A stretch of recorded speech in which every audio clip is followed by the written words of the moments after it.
Bahasa Sunda pikeun kelas 4. Tepangkeun nami Bapak Irfan Saleh. Bapak ngajar di kelas 4A dugi ka 4D.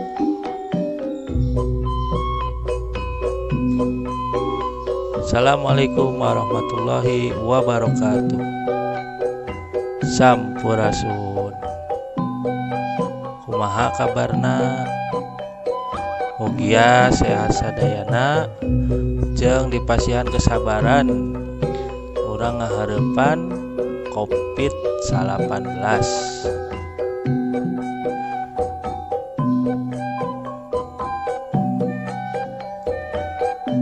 Nah, murid-muridku di handap ieu aya cara diajar bahasa Sunda jeung Bapak ya.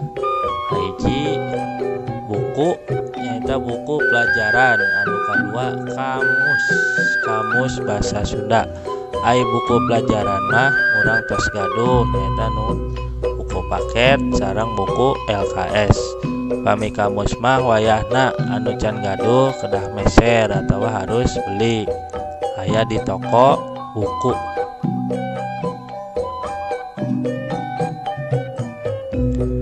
Ayeuna urang asup kana pangajar hiji atau bab hiji anu judulna endahna babarengan atau indahnya bersama-sama atau kebersamaan.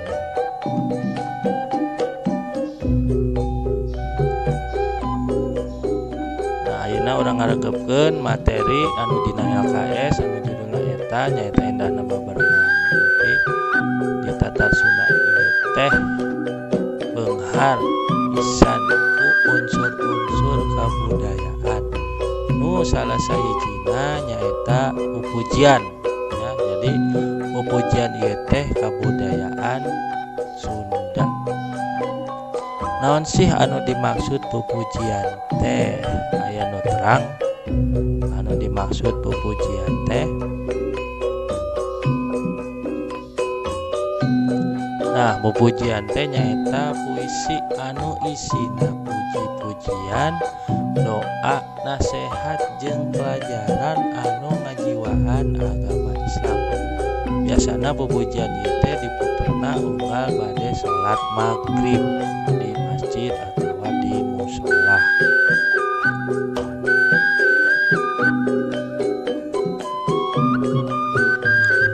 Pupujian di dieu teh dibagi jadi 6 golongan ya. Jadi pupujian teh aya 6 golongan.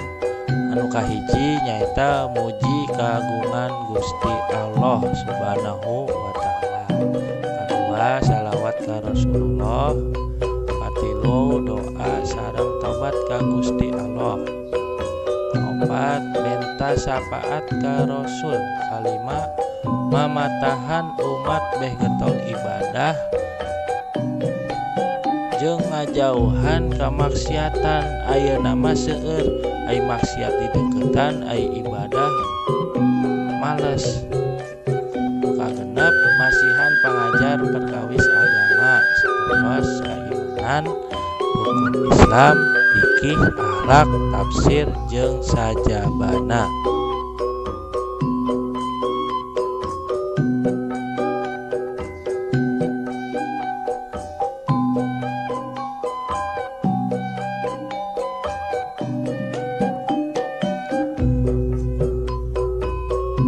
Arti pupujian aya dina buku mah nyaeta karya sastra anu ditulis dina wangun puisi buhun.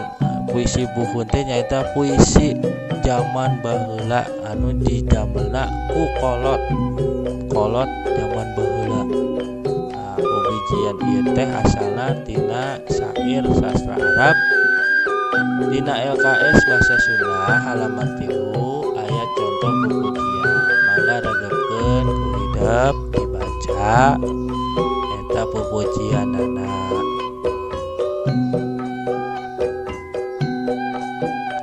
Terus dibuka LKS-na, terus dibaca eta pupujianna.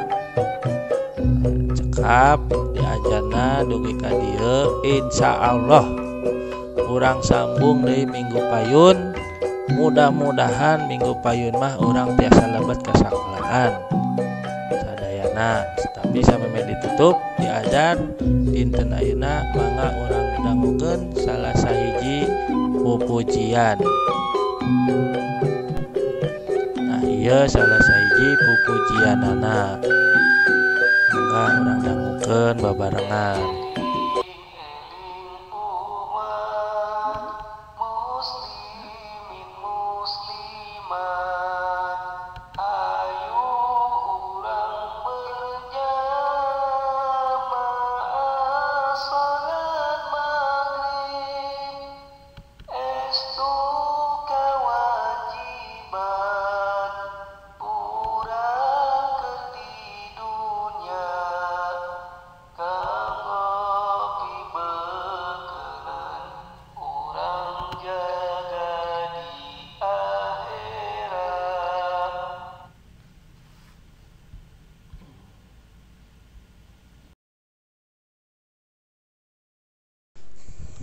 Wassalamualaikum warahmatullahi wabarakatuh. Sampurasun.